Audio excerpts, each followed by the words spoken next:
Assalamualaikum warahmatullahi wabarakatuh. Selamat sore saudara, Jawa Barat hari ini kembali hadir menjumpai Anda Kamis 25 Agustus 2022. Sejumlah informasi dari berbagai daerah di Jawa Barat akan kami hadirkan di antaranya. Wamenkumham akui lapas di Indonesia over kapasitas.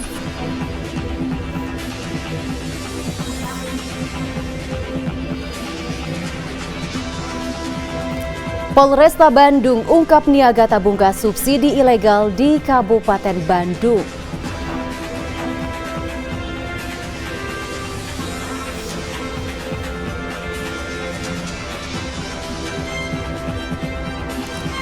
HP meledak, ibu terbakar, anak meninggal dunia di kota Tasikmalaya.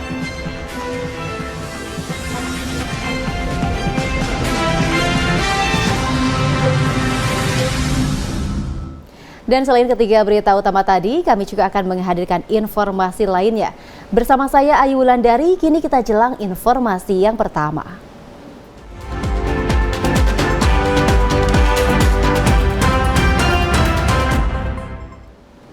Jawa Barat hari ini kita awali dari Subang, Saudara. Lembaga Pemasyarakatan di Indonesia saat ini mengalami kelebihan atau overkapasitas. Kondisi itu diakui Wakil Menteri Hukum dan Hak Asasi Manusia Edward Omar Sharif Hiraij saat mengunjungi lapas kelas 2A Subang.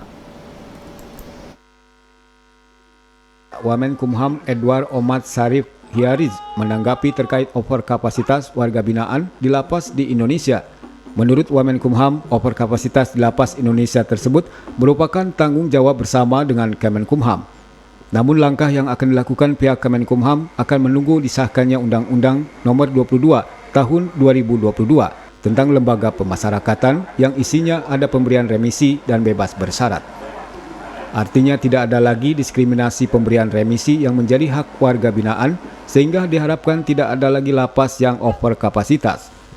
Selain lapas yang overkapasitas, Wamenkumham juga menyoroti warga binaan yang usai keluar dari lapas dapat diberikan bantuan usaha terutama oleh Pemda setempat. Hal itu dilakukan agar setelah kembali ke masyarakat, warga binaan tersebut tidak kembali melakukan tindak kejahatan dan bisa bermanfaat bagi masyarakat. Karena apa? Karena harus dipastikan ketika warga binaan ini kembali ke masyarakat, dia bisa bermanfaat. Bagaimana cara dia bermanfaat? Ya, warga binaan itu dilatih pada saat di lembaga pemasyarakatan. Untuk di lapas kelas 2A Subang, overkapasitas sangat memprihatinkan. Total warga binaannya mencapai 701, padahal kapasitas yang tersedia hanya 350 warga binaan. Demikian dilaporkan Hadi Rahmadani. Saudara, petugas jajaran Satreskrim Polresta Bandung mengungkap kasus penyuntikan LPG bersubsidi 3 kg ke tabung gas 12 kg secara ilegal pada sebuah rumah di kawasan Cilengkrang, Kabupaten Bandung. Petugas dari Unit Tindak Pidana Tertentu Satuan Reserse dan Kriminal Polres Kota Bandung menggerebek sebuah rumah tinggal yang sekaligus digunakan sebagai pangkalan gas LPG di Kampung Batu Nunggal, Desa Giri Mekar, Kecamatan Cilengkrang, Kabupaten Bandung, Rabu siang. Penggerebekan dilakukan karena lokasi ini tenggarai menjadi tempat penyuntikan gas LPG bersubsidi tabung 3 kg ke tabung 12 kg secara ilegal. Petugas menetapkan 2 orang tersangka, yaitu sang pemilik rumah berinisial SR dan AH yang berperan sebagai penyuplai alat suntik gas, karet, dan segel tabung gas. Menurut Kapolresta Bandung, Kombes Pol Kusworo Wibowo, modus yang dilakukan tersangka SR adalah memindahkan isi gas dari tabung bersubsidi 3 kg ke dalam tabung gas LPG kemasan 12 kg dan hanya diisi sekitar 10 kg saja. Mendengar informasi seperti ini, kemudian tim dari Reskrim Polresta Bandung melaksanakan kegiatan penyelidikan, dan pada saat kami melakukan penyelidikan, kami melihat aksi tertangkap tangan bagaimana pelaku pelanggar tindak pidana ini sedang melakukan kegiatan penyuntikan. Di lokasi ini petugas juga mengamankan sedikitnya 247 tabung gas LPG ukuran 3 dan 12 kg, yang 16 tabung diantaranya sudah dilakukan penyuntikan dan siap untuk dijual. Petugas juga menyita 1 unit pick-up yang digunakan untuk pendistribusian. Dari Bandung, Rian Agustian melaporkan. Sementara itu di Tasikmalaya, seorang anak usia 6 tahun meninggal dunia dan ibu kandungnya terbakar. Diduga akibat handphone yang dicas meledak dan menimbulkan percikan api sehingga membakar pakaian korban. Rumah semi permanen di Kampung Cimerak, Kelurahan Sukaasih, Kecamatan Purbaratu terbakar. Kobaran api diduga berasal dari handphone yang tengah dicharger meledak saat diletakkan di atas perut Ade Jamiat berusia 6 tahun. Handphone yang meledak menimbulkan percikan api, kemudian membakar pakaian Ade Jamiat serta kasur busa dan merambat hingga plafon kamar. Ibu kandung Ade bernama Iik mencoba menolong anaknya, namun api sudah membesar hingga keduanya terjebak dalam kamar. Menurut saksi mata Encep Iskandar, dirinya melihat api dari dalam rumah dan terdengar teriakan minta tolong. Ia kemudian langsung mendobrak pintu kamar dan menolong dua korban yang terjebak di dalam kamar dengan kondisi listrik sudah padam dan gelap. Asap ya di atap rumah, begitu masuk emang ada api ya di mesin cuci, di dapur udah dimatiin, ada yang teriak minta tolong, baru buka kamar ternyata udah ada api gitu, sambil banyak asap, udah gelap. Ade Jamiat yang mengalami luka bakar serius nyaris di seluruh tubuh sempat dirawat di IGD RSUD Dr. Soekarjo, Kota Tasikmalaya, namun nyawanya tidak tertolong. Sementara ibunya mengalami luka bakar di bagian kaki dan perut. Kejadian kebakaran dan dalam tempo hanya 5 menit dari posko dan mako kami sampai di sini dan menyelesaikan semua potensi-potensi yang bisa terjadi rembetan ke tetangga sebelah, dan akhirnya sudah bisa kami atasi dan kebakaran ini sudah memakan korban. Tentunya ada 2 korban luka bakar. Hingga kini pihak kepolisian masih menyelidiki penyebab kebakaran. Dugaan sementara bisa berasal dari HP yang sedang dicharger meledak atau konsleting listrik lainnya. Dari Kota Tasikmalaya, Tony Sontani melaporkan. Saudara, saja kami masih akan kembali dengan menghadirkan informasi lain di antaranya. KPID Jabar gelar Expose Riset. Informasi selengkapnya kami hadirkan usai jeda berikut.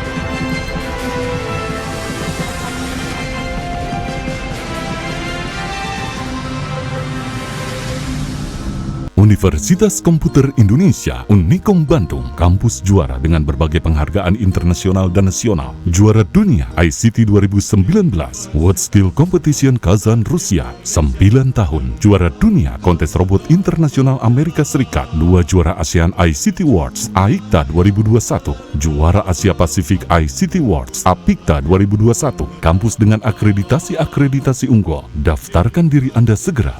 Komputer Indonesia. Sekarang mah kopi Jawa Barat sudah mendunia.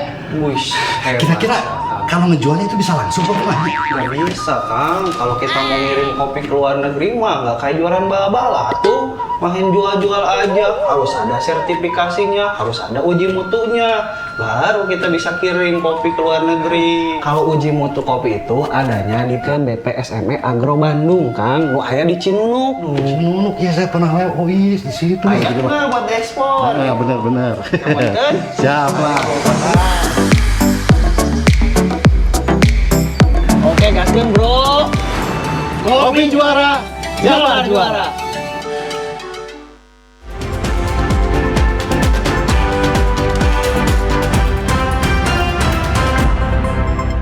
Terima kasih Anda masih bersama kami. Jawa Barat hari ini kita lanjutkan dengan informasi seputar Komisi Penyiaran Indonesia Daerah atau KPID Jawa Barat bersama Diskominfo yang menggelar kegiatan ekspos hasil riset tahun 2022 di kantor KPID Jabar dengan menggandeng 4 perguruan tinggi di Jawa Barat Rabu siang. Bertujuan untuk melihat masa depan televisi pasca analog switch off ASO, sehingga dalam pengambilan keputusan kebijakan bisa sesuai apa yang dibutuhkan. Ketua KPID Jabar Aliana Slamet mengatakan, sesuai Undang-Undang Nomor 11 Tahun 2020, analog switch off harus terlaksana pada tanggal 2 November 2022. Adiana menjelaskan hasil penelitian dari 4 perguruan tinggi, yaitu hasil riset dari tim Universitas Pajajaran tentang program siaran pasca ASO, menunjukkan akan ada lokalitas muatan siaran yang bisa menjadi content killer. Riset dari Universitas Pasundan yaitu mengenai ekosistem yang terbangun setelah ASO Universitas Islam Bandung mengenai industri kreatif yang akan tumbuh karena ASO, dan riset dari Universitas Swadaya Gubung Jati Cirebon tentang kolaborasi ekosistem pada saat ASO terrealisasi. Analysis of ini harus cepatnya dilakukan karena membuka peluang, multiplier efeknya sangat banyak, apalagi di Jawa Barat. Tentunya kami konsen pada permasalahan konten-konten yang kemudian ditayangkan dalam program-program TV-TV lokal ya. Adiana menambahkan ke depan pasca ASO berlangsung, persaingan dunia penyiaran akan jauh lebih kompetitif bagi seluruh pihak dan tidak akan didominasi oleh pemilik modal besar semata. Dari Kota Bandung, Abi Aditya melaporkan. Saudara, peningkatan kualitas pendidikan secara akademik maupun non-akademik telah mampu ditingkatkan pengelola SMK Pasundan 3 Cimahi yang kini memasuki usianya ke-13 tahun. Penyelenggaraan pendidikan vokasi tingkat sekolah menengah kejuruan di Kota Cimahi saat ini telah mampu ditingkatkan dan dikembangkan beberapa sekolah yang ada di daerahnya. Salah satunya dilakukan SMK Pasundan 3 Kota Cimahi yang memasuki usianya ke-13 tahun di tahun 2022 ini telah mengalami peningkatan baik kualitas akademik maupun non-akademik. Hal itu dikemukakan Kepala SMK Pasundan 3 Kota Cimahi, Subaryo, pada kegiatan pengajian umum dalam rangka memperingati Puncak Milangkala ke-13 SMK Pasundan 3 Kota Cimahi. Mutu itu diawali dengan bagaimana kita fokus kepada SDM, terutama guru. Guru harus disejahterakan. Selama 13 tahun dalam perkembangan sekolah ini, kami fokus kepada bagaimana guru itu lebih sejahtera. Sementara itu, Ketua Umum Paguyuban Pasundan Profesor HM Didi Turmuji mengharapkan agar keberhasilan dalam pengelolaan SMK Pasundan 3 Kota Cimahi dapat dipertahankan dan ditingkatkan. Kesejahteraan itu tidak hanya pada suasana yang tenang, yang damai, yang hijau, tetapi guru-guru sudah mulai bisa diumrohkan, mendapatkan beras. Para siswa juga karena para guru memiliki kesadaran untuk infak 2,5%, sehingga banyak siswa yang menikmati sekolah di sini dengan ketidakmampuan orang tuanya dan bisa menikmati belajar berkat juga keikhlasan dari para guru SMK Pasundan 3 ini. Pada pengajian umum Milangkala ke-13 SMK Pasundan 3 Kota Cimahi diserahkan program beasiswa serta pemberian umroh gratis bagi 2 orang warga sekolah. Demikian dilaporkan Suhermai dan Arya, TPRI Jawa Barat. Saudara, puluhan calon anggota Satuan Pengamanan dari berbagai daerah berhasil lulus Gada Pratama setelah mengikuti pendidikan dan pelatihan Gada Pratama Angkatan ke-20 tahun 2022. 65 calon anggota Satpam dari berbagai daerah berhasil lulus Gada Pratama setelah mengikuti Diklat Gada Pratama Angkatan ke-20 tahun 2022 yang digelar Gada 86 atau PT Graha Yutaka Muda di Gria Krida Sekesalam, Kota Bandung. Para satpam tersebut siap terjun bertugas baik di perusahaan swasta, pertokoan maupun instansi pemerintahan. Kegiatan pendidikan dan pelatihan Gada Pratama ditutup secara langsung oleh Kasubdit Satpam Ditbinmas Polda Jabar AKBP Indra Budi. Kasubdit Satpam Ditbinmas Polda Jabar AKBP Indra Budi mengatakan, Satpam yang tergabung dalam bentuk pengamanan swakarsa perlu dibekali kewawasan yang benar, sehingga saat menjalankan tindakan kewenangan kepolisian terbatas, tidak melanggar hukum maupun melanggar hak orang lain. Satpam itu perlu dibekali dengan yang namanya bagaimana SOP yang benar, bagaimana wawasan hukum yang ada, ya, sehingga dalam menjalankan tindakan kewenangan kepolisian terbatas dia tidak menjadi salah-salah, dalam artian tidak melanggar hak orang lain dan juga melanggar hukum. Kedepannya Satuan Pengamanan ini diharapkan dapat menjadi profesi yang profesional dan mulia. Dari Kota Bandung, Abi Aditya melaporkan. Saudara, saja kami masih akan kembali dengan menghadirkan informasi seputar olahraga, di antaranya kejuaraan renang disabilitas Jabar 2022. Informasi selengkapnya kami hadirkan usai jeda berikut.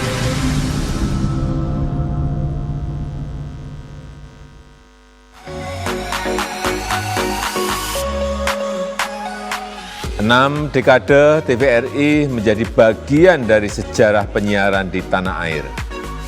Banyak tantangan-tantangan yang harus dihadapi, mulai dari perkembangan teknologi penyiaran, tren minat masyarakat hingga disrupsi teknologi. TVRI tetap eksis dan senantiasa menjawab segala tantangan itu.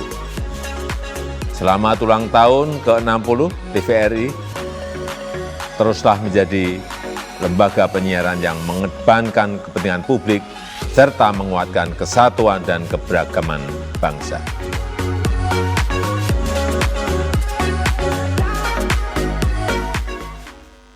Assalamualaikum warahmatullahi wabarakatuh. Saya Ridwan Kamil, Gubernur Jawa Barat, mengucapkan selamat hari ulang tahun untuk TVRI yang ke-60 sebagai TV publik yang terdepan dan senantiasa menjadi inspirasi masyarakat Indonesia. Teruslah senantiasa merawat keberagaman dengan melayani seluruh bangsa Indonesia dengan informasi-informasi, hiburan, dan edukasi. Bravo TVRI, demi Indonesia juara, datang juga dari Jabar Juara. Terima kasih. Wassalamualaikum warahmatullahi wabarakatuh.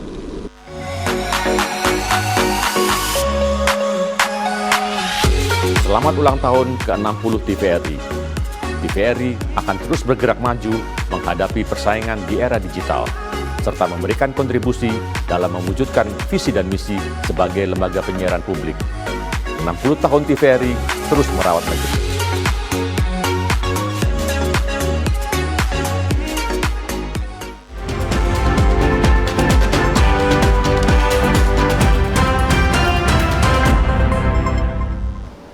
Terima kasih Anda masih bersama kami. Jawa Barat hari ini kita lanjutkan dengan informasi seputar olahraga. Saudara Nasional Paralympic Committee Indonesia atau NPCI Kabupaten Bandung menggelar kejuaraan renang disabilitas 2022 di kolam renang Gor Jalak Harupat Soreang. Kejuaraan tersebut diikuti 107 atlet yang mewakili 7 kota kabupaten di Jawa Barat. Kejuaraan renang khusus atlet disabilitas yang baru pertama kali dilakukan ini merupakan sesi tryout jelang perhelatan Pekan Paralimpik Daerah Pepada keempat Jawa Barat yang akan digelar November 2022 mendatang di Bekasi. Menurut Ketua NPCI Kabupaten Bandung Seni Apriliani, kejuaraan renang disabilitas ini merupakan akhir dari rangkaian kegiatan yang digelar NPCI Kabupaten Bandung. Sebelumnya, NPCI Kabupaten menggelar penataran wasit renang disabilitas. Sedi menambahkan kejuaraan ini mendapat apresiasi dari atlet dan pengurus NPCI se-Jawa Barat. Selain sebagai media persiapan Pepada, kejuaraan renang single event terpisah baru dilaksanakan secara terpisah. Sementara itu, Bupati Bandung Dadang Supriyatna mengapresiasi kegiatan ini. Dirinya berharap kejuaraan ini juga menjadi ajang bagi para difabel tampil menunjukkan kompetensi. Lebih lanjut, Dadang berharap apa yang dikerjakan ini dapat menjadi bagian dari upaya partisipasi pembangunan yang selaras dengan visi terwujudnya masyarakat di wilayah Kabupaten Bandung yang bedas. Dadang berpesan kepada dinas terkait di Kabupaten Bandung untuk terus mengawal dan mengikuti perkembangan para atlet disabilitas yang sebentar lagi masuk karantina. Demikian Ahmad Wirahadi melaporkan. Saudara, dalam rangka memperingati kemerdekaan Republik Indonesia ke-77 serta hari ulang tahun TVRI ke-60, Polsek Majalaya bersama TVRI Jawa Barat menggelar kegiatan Fun Adventure Bike yang diikuti sekitar 100 orang peserta. Dari 100 orang pesepeda yang berasal dari berbagai komunitas sepeda serta anggota kepolisian dan perhotelan ikut serta dalam kegiatan Fun Adventure Bike Bayangkara Merdeka 5. Berbeda dengan fun bike pada umumnya, rute yang harus dilewati peserta Bayangkara Merdeka 5 ini cukup berat. Dengan mengambil titik start di kantor Polsek Majalaya, peserta harus melewati jalan yang berliku dan menanjak sepanjang 20 km sebelum finish di tempat wisata alam Curug Madi. Dari jumlah starter sebanyak 100 sepeda, hanya 30-an sepeda yang sampai di titik finish. Kegiatan ini menjadi media komunikasi antar pegiat olahraga sepeda dengan aparat kepolisian, dengan media dan komunitas. Bayangkara Merdeka Adventure Bike sendiri baru bisa dilaksanakan kembali tahun ini setelah sebelumnya vakum lebih dari 2 tahun karena pandemi COVID-19. Alhamdulillah Bayangkara Merdeka kelima ini setelah kemarin 2 tahun ya kita vakum karena pandemi, sekarang bisa terlaksana kegiatan ini dengan meriah. Yang mudah-mudahan tahun depan bisa dilaksanakan lagi yang ke-6 dengan destinasi tujuan baru. Yang jelas sesuai dengan tema dari pemerintah, semangat kita cepat pulih lebih kuat. Itu yang kita gelorakan. Kemudian pada kesempatan kali ini pun kita alhamdulillah sinergitas terbangun dengan baik. Ya, TNI Polri dengan berbagai elemen masyarakat bergabung bersatu padu untuk segera memulihkan Indonesia, termasuk memeriahkan peringati HUT RI ke-77 ya, yang memang wajib kita meriahkan. Acara ditutup dengan botram atau makan bersama seluruh peserta sambil menikmati pemandangan Curug Madi. Demikian Ahmad Wirahadi, TVRI Jawa Barat melaporkan. Saudara, Pekan Olahraga Pelajar Pop Kota digelar di Sport Hall Bima Kota Cirebon. Sebanyak 7.000 lebih atlet dari 20 cabang olahraga dipertandingkan untuk merebut 2.300 medali. Pekan Olahraga Pelajar Pop Kota yang kembali digelar setelah 2 tahun terhenti akibat pandemi COVID-19, kini disambut antusias para pelajar. Pada Pekan Olahraga Pelajar yang dihelat di Sport Hall Bima Kota Cirebon ini, menjadi yang terbanyak dengan diikuti 7.350 atlet dari 20 cabang olahraga dan 4 cabang eksibisi.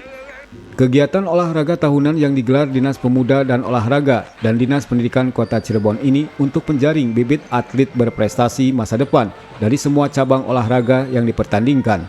Selain itu, Dinas Pemuda dan Olahraga juga menyiapkan 2.300 medali bagi para atlet yang meraih juara.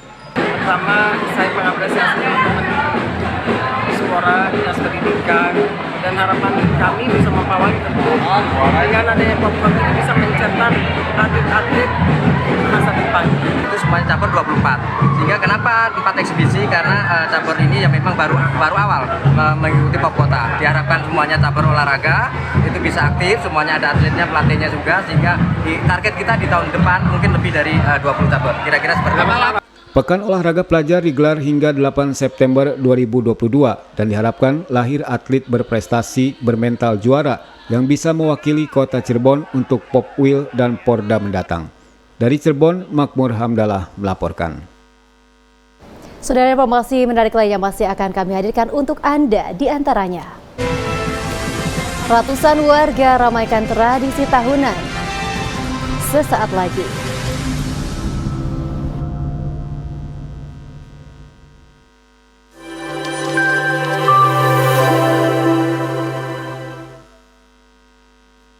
Assalamualaikum warahmatullahi wabarakatuh. Sampurasun. Saya Irjen Pol Dr. Andes Suntana MSI, Kepala Kepolisian Daerah Jawa Barat. Pada kesempatan yang baik dan berbahagia ini, izinkan saya mengucapkan selamat hari ulang tahun TPRI ke-60. Sebagai TV publik, TPRI senantiasa terus merawat negeri dan bangga melayani bangsa. Bravo TPRI. Wassalamualaikum warahmatullahi wabarakatuh.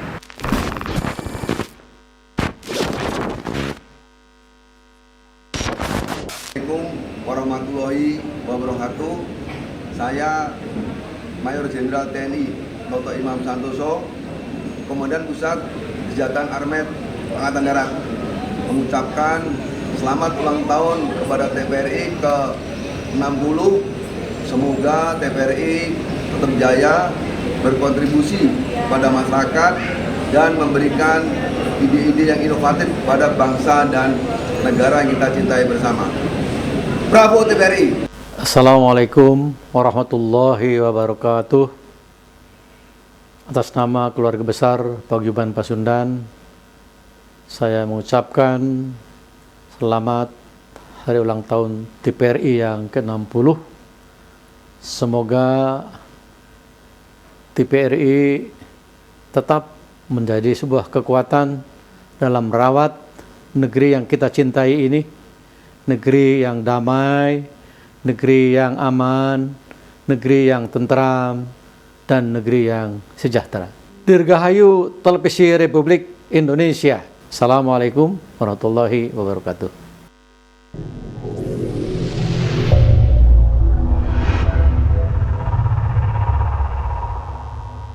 Assalamualaikum warahmatullahi wabarakatuh.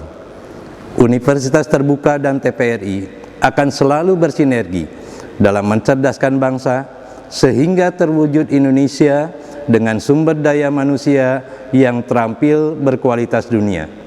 Kami, Sivitas Akademika, dan Manajemen Universitas Terbuka Bandung mengucapkan selamat ulang tahun ke-60 TVRI.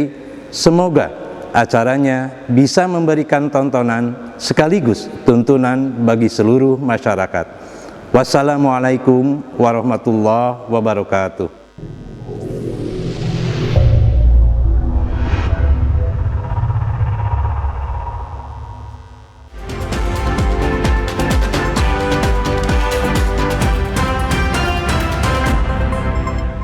Terima kasih Anda masih menyaksikan Jawa Barat hari ini. Saudara, ratusan masyarakat Desa Sindang Jaya, Kecamatan Mangunjaya, Kabupaten Pangandaran mengikuti tradisi ngubyang sungai atau menangkap berbagai jenis ikan yang ditaburkan ke sungai.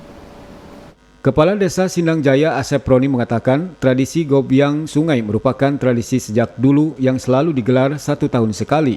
Tradisi ngubyang tersebut selalu digelar di saat Hari Kemerdekaan RI. Dalam kegiatan tradisi ngubyang sungai dengan durasi 1 jam lamanya, warga yang mengikuti diwajibkan menggunakan tangan kosong saat menangkap ikan.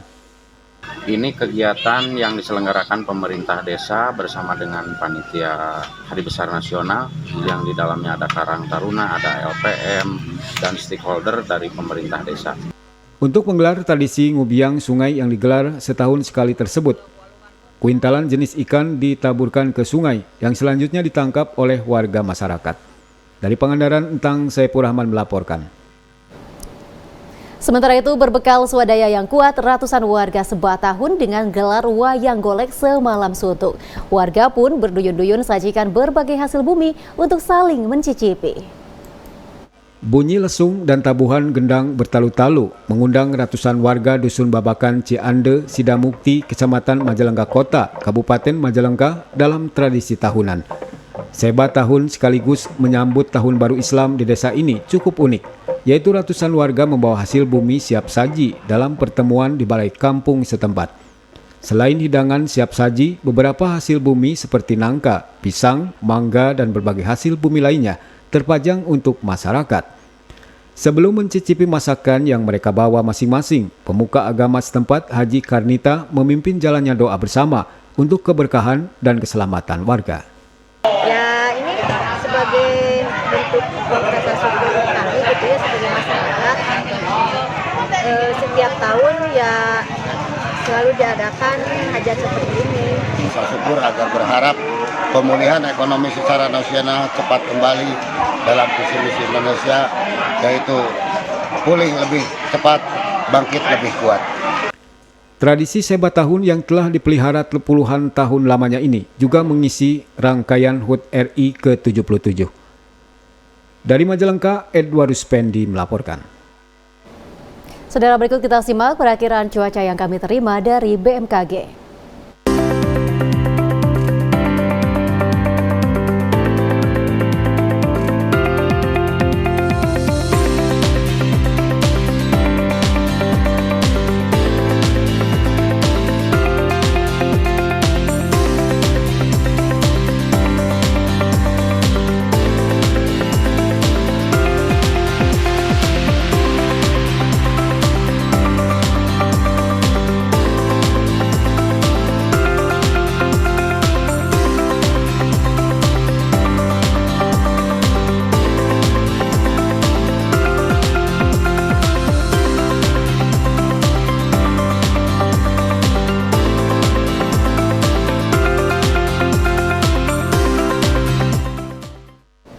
Dan informasi terkait perakiraan cuaca tadi menandai akhir jumpa kita dalam Jawa Barat hari ini.